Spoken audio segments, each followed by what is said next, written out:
ini ramai beredar dokumentasi foto dan video saat Angkatan Udara Israel melakukan serangan udara terhadap sasaran di Damaskus.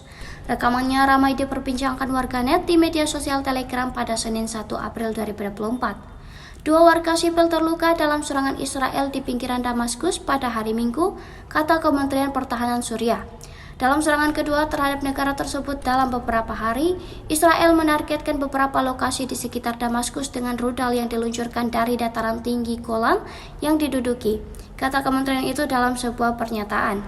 Pada hari Jumat, Israel melancarkan serangan paling mematikan dalam beberapa bulan terakhir di Provinsi Aleppo, Suriah Utara, ketika Israel meningkatkan kampanyenya melawan proksi Iran bersamaan dengan perangnya di Gaza.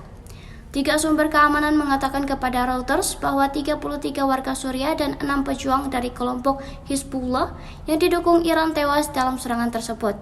Jumlah tersebut merupakan angka kematian tertinggi dalam serangan Israel di Suriah sejak 7 Oktober.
Download Tribun X sekarang, menghadirkan lokal menjadi Indonesia.